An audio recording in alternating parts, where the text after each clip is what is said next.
Hello, എല്ലാവർക്കും ആഞ്ജനേയ 2255 പുതിയൊരു വീഡിയോയിലോട്ട് സ്വാഗതം. അപ്പോൾ ഇന്ന് നമുക്ക് കുറച്ച് സ്പെഷ്യലായിട്ടുള്ളൊരു ഡേ ആണ് കേട്ടോ. ഇന്ന് ഞങ്ങളെ 4ാമത്തെ വെഡ്ഡിങ് ആനിവേഴ്സറി ആണ്. അപ്പോൾ ഞങ്ങളൊന്ന് അമ്പലത്തിൽ പോയിട്ട് വരാമെന്ന് വിചാരിച്ചു.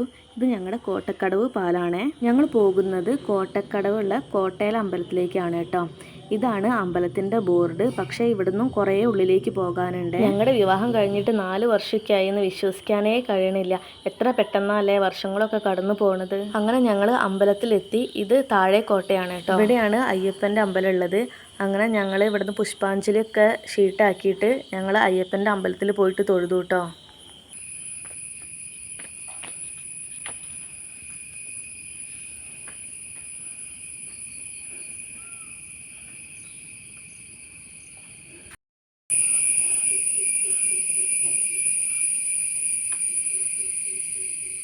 പിന്നെ ഇതാണ് കേട്ടോ ഇവിടുത്തെ അമ്പലക്കുളം. പിന്നെ ഞങ്ങൾ വരുന്ന വഴിക്ക് ഫസ്റ്റിൽ തന്നെ ഒരു അമ്പലക്കുളം ഉണ്ട്, അമ്പലത്തിലേക്ക് കയറുന്നതിൻ്റെ തൊട്ട് മുമ്പായിട്ട്. പക്ഷേ അത് ഇത്ര വലിപ്പമൊന്നുമില്ല കേട്ടോ. പക്ഷെ നല്ല വെള്ളമൊക്കെയാണ്. ഇനി കുളിക്കാറുണ്ടോ എന്ന് എനിക്കറിയില്ല. പക്ഷേ ഇവിടെ എന്ന് വെച്ചാൽ ആളുകൾ ഫോട്ടോഷൂട്ടിനൊക്കെ വരാറുണ്ട് കേട്ടോ. ഓണം ഷൂട്ട് ആയാലും സേവ് ദി ഡേറ്റ് ആണെങ്കിലും ഇഷ്ടംപോലെ ആളുകൾ ഇവിടെ ഫോട്ടോ എടുക്കാനായിട്ട് വരാറുണ്ട്. പിന്നെ ഇവിടെ വന്നവർക്ക് അറിയാൻ മതിയായിരിക്കും ഈ അമ്പലത്തിനെ കുറിച്ചിട്ടൊക്കെ. പിന്നെ ഈ പ്രദേശത്ത് തന്നെ ഏറ്റവും വലിയ ഉത്സവം നടക്കുന്ന അമ്പലങ്ങളിൽ ഒന്ന് കോട്ടയിൽ അമ്പലമാണ്. പിന്നെ ഇവിടെ താലപ്പൊലിക്ക് ഒരു പ്രത്യേകത ഉണ്ട്. താലപ്പൊലി എടുത്തിട്ട് സാധാരണ എല്ലാ സ്ഥലങ്ങളിലും നടക്കാറാണ്. പക്ഷേ ഇവിടെ താലപ്പൊലി എടുത്തിട്ട് ഓടുകയാണ് കേട്ടോ ചെയ്യാം. അതേപോലെ പറയാനുള്ള വേറൊരു പ്രത്യേകതയാണ് ഇവിടുത്തെ വെടിക്കെട്ട്. വെടിക്കെട്ട് എന്ന് പറഞ്ഞാൽ ആളുകളൊക്കെ അതിന് വേണ്ടിയിട്ട് വെയിറ്റ് ചെയ്ത് നിൽക്കുന്ന ഒരു സമയമുണ്ട് കേട്ടോ. എൻ്റെ വീട് രാമനാട്ടുകര പാറമ്മൽ എന്ന് പറഞ്ഞ സ്ഥലത്താണ്. എൻ്റെ അച്ഛനൊക്കെ പുലർച്ചയ്ക്ക് 4 മണിക്കുള്ള വെടിക്കെട്ട് കാണാൻ വേണ്ടിയിട്ട് രാത്രി 12 മണിക്ക് ഇവിടെ വന്നിട്ട് കാത്തു നിന്ന സമയമൊക്കെ ഉണ്ട് കേട്ടോ. കാരണം അത്രയും ജനത്തിരക്കായിരിക്കും. നമ്മൾ മുമ്പേ വന്നിട്ട് സ്ഥലം പിടിച്ചാലേ വെടിക്കെട്ടൊന്നും നന്നായിട്ട് കാണാൻ കഴിയുള്ളൂ. പിന്നെ അടിപിടി സംഭവങ്ങൾ വേറെ ഉണ്ടാകും, പോലീസൊക്കെ ഉണ്ടാവാറുണ്ട് കേട്ടോ.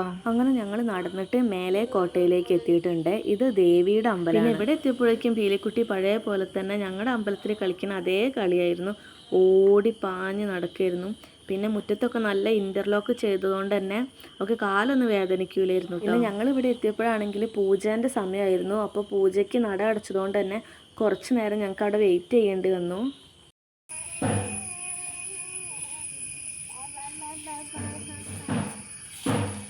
അങ്ങനെ പിന്നെ കുറച്ച് നേരം കഴിഞ്ഞപ്പോഴേക്കും പൂജയൊക്കെ കഴിഞ്ഞിട്ട് ഞങ്ങൾക്ക് പ്രസാദം കിട്ടി കേട്ടോ. പ്രസാദത്തിൽ അവിൽ നിവേദ്യം ഉണ്ടായിരുന്നു. അതേപോലെ പിന്നെ മഞ്ഞക്കുറി ഉണ്ടായിരുന്നു, ചുവപ്പ് കുറി ഉണ്ടായിരുന്നു. എനിക്കാണെങ്കിൽ ഈ ചുവപ്പ് കുറി ഭയങ്കര ഇഷ്ടമാണ് കേട്ടോ. ഞങ്ങൾ അവിടുത്തെ അമ്പലത്തിലൊക്കെ രക്തപുഷ്പാഞ്ജലി കഴിച്ചാലാണ് ഈ ചുവപ്പ് കുറി കിട്ടാറ്. പിന്നെ കിട്ടിയ പ്രസാദം പീലിക്കുട്ടിക്ക് അവിടെ നിന്ന് തന്നെ വേണമെന്ന് പറഞ്ഞു. അങ്ങനെ ഞങ്ങൾ പുറത്തേക്ക് ഇറങ്ങിയിട്ട് അവിടുന്ന് പ്രസാദം കഴിച്ചു കേട്ടോ. അങ്ങനെ അവിടുന്ന് പ്രസാദമൊക്കെ കഴിച്ചു. പിന്നെ പീലിക്കുട്ടി കുറച്ച് നേരം അവിടെ ഓടി കളിച്ചു. അങ്ങനെ ഞങ്ങൾ പിന്നെ താഴോട്ട് ഇറങ്ങി കേട്ടോ.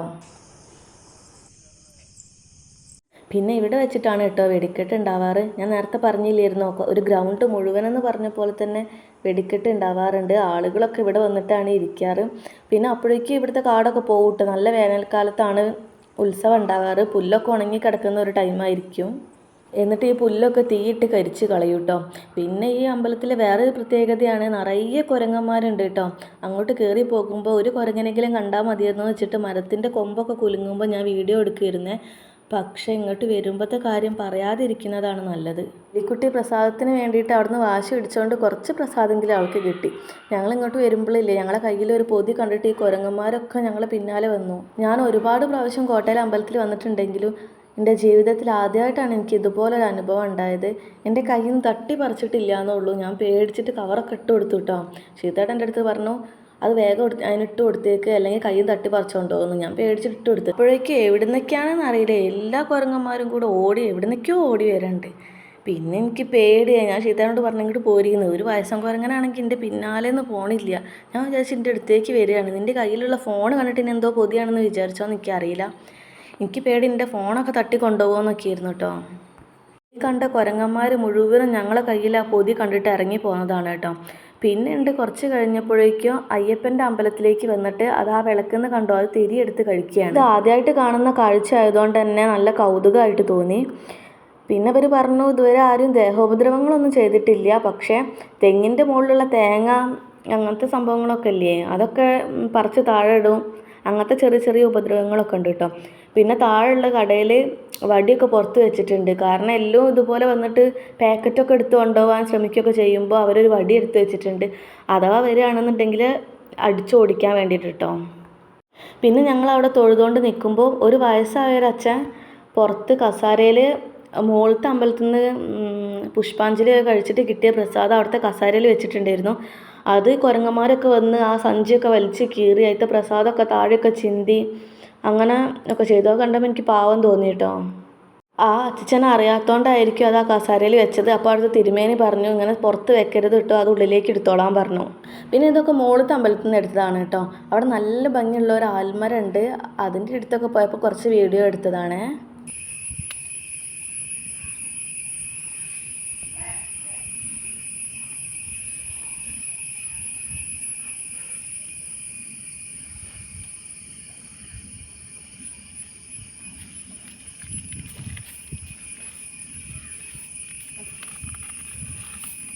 പിന്നെ ഇതായിരുന്നു കേട്ടോ ഞാൻ നേരത്തെ പറഞ്ഞിട്ടുള്ള ആൽമരം. നല്ല ഭംഗിയാണ് ഈ മരം കാണാനായിട്ട്. പിന്നെ അതിൻ്റെ അടിയിൽ ഇരിക്കാനും നല്ല രസമായിരുന്നു. പിന്നെ അത് കഴിഞ്ഞിട്ട് ഞങ്ങൾ അമ്പലത്തിലേക്ക് പോയി കേട്ടോ. ഇവിടെ രാവിലെ തന്നെ വരാഞ്ഞത് ഷീത്തേട്ടൻ ഇന്ന് സ്കൂൾ ട്രിപ്പുള്ള ദിവസമായിരുന്നു. അപ്പോൾ ഇവിടെ വന്നതിന് ശേഷം കോട്ടയിലെ അമ്പലത്തിൽ പോകുകയെന്ന് വെച്ചാൽ ചിലപ്പോൾ ലേറ്റ് ആകും സ്കൂൾ ട്രിപ്പ് എടുക്കാനായിട്ട്. അപ്പോൾ ഞങ്ങൾക്ക് ആദ്യം കോട്ടയിൽ പോയിട്ട് വരാമെന്ന് വിചാരിച്ചു. എന്നിട്ട് ഇവിടെ വന്നാൽ വേഗം പോവാമല്ലോ. അങ്ങനെ ഞങ്ങൾ ആദ്യം അവിടെ പോയത് കേട്ടോ. അല്ലെങ്കിൽ ഞങ്ങൾ എപ്പോഴും ഇവിടെ തന്നെയാണ് ആദ്യം തന്നെ വരാറ്. പിന്നെ ഇവിടെ വെച്ചിട്ടായിരുന്നു ഞങ്ങളുടെ കല്യാണം കഴിഞ്ഞത്. കൊറോണയുടെ ടൈം ആയതുകൊണ്ട് തന്നെ അധികം ആളുകളൊന്നും വന്നിട്ടില്ലായിരുന്നു. പിന്നെ ഇവിടെ 2 കല്യാണമായിരുന്നു. ഒന്ന് ഞങ്ങളതും പിന്നെ ഏട്ടൻ്റെ അനിയത്തിയുടെ കല്യാണം അന്ന് തന്നെയായിരുന്നു. അപ്പോൾ ആളുകൾ നന്നായിട്ട് ചുരുക്കേണ്ടി വന്നു. ഏട്ടൻ്റെ വീട്ടിലുള്ള ആളുകളും എൻ്റെ വീട്ടിലുള്ള ആളുകളും പിന്നെ ചേച്ചീനെ കല്യാണം കഴിക്കാൻ പോകുന്ന അവിടുത്തെ ആളുകളും അങ്ങനെ കുറച്ച് നല്ല ചുരുങ്ങിയിട്ടുള്ളൊരു കല്യാണമായിരുന്നു കേട്ടോ. അത് കഴിഞ്ഞിട്ട് ഞങ്ങൾ പിന്നെ ഭക്ഷണം കഴിക്കാൻ വേണ്ടിയിട്ട് രാവിലെ ചായ കുടിക്കാൻ വേണ്ടിയിട്ട് ഞങ്ങൾ പോയത് കോട്ടക്കടവുള്ള രുചി ഹോട്ടലിലാണ് കേട്ടോ. ഇവിടുത്തെ ഫുഡൊക്കെ നല്ല ടേസ്റ്റാണ്. എനിക്ക് ഇവിടുത്തെ എണ്ണക്കടികളാണ് കേട്ടോ ഏറ്റവും കൂടുതൽ ഇഷ്ടം. എൻ്റെ വീഡിയോസിൽ അച്ഛൻ കൊണ്ടുവരാറുള്ള എണ്ണക്കടികൾ അധികവും രുചി ഹോട്ടലിലത്തേതാണ് കേട്ടോ. പിന്നെ ഞങ്ങൾ വാങ്ങിച്ചത് പൊറോട്ടയും ബാജിക്കറി ആയിരുന്നു. പൊറോട്ടയും അതുപോലെ തന്നെ നല്ല സോഫ്റ്റ് ഉണ്ടായിരുന്നു. ബാജിക്കറിയും സൂപ്പറായിരുന്നു കേട്ടോ. എനിക്ക് രാവിലെ തന്നെ പൊറോട്ട കഴിക്കാൻ വലിയ ഇഷ്ടമൊന്നുമില്ലായിരുന്നു. ഞാൻ മസാല ദോശയാണ് കേട്ടോ ഉദ്ദേശിച്ചത്. പക്ഷെ മസാല ദോശ അവിടെ ഇല്ലായിരുന്നു. പിന്നെ ഉഴുന്നുവട വാങ്ങാമെന്ന് വിചാരിച്ചു. അത് വൈകുന്നേരം ഉണ്ടാവുള്ളൂ എന്ന് പറഞ്ഞു. എന്നിട്ട് ഞങ്ങൾ പിന്നെ അവിടുന്ന് ചായയൊക്കെ കുടിച്ചിട്ട് പിന്നെ നേരെ വീട്ടിലേക്ക് പോയി കേട്ടോ. അപ്പോൾ ഇത്രയൊക്കെയായിരുന്നു നമ്മുടെ ആനിവേഴ്സറി അമ്പലത്തിൽ പോയ വിശേഷങ്ങൾ. എല്ലാവർക്കും നമ്മുടെ വീഡിയോ ഇഷ്ടപ്പെട്ടു എന്ന് വിചാരിക്കുന്നു. അപ്പോൾ ഇഷ്ടപ്പെട്ടിട്ടുണ്ടെങ്കിൽ എല്ലാവരും ലൈക്ക് ചെയ്തിട്ട് സപ്പോർട്ട് ചെയ്യണേ. അപ്പോൾ ബൈ.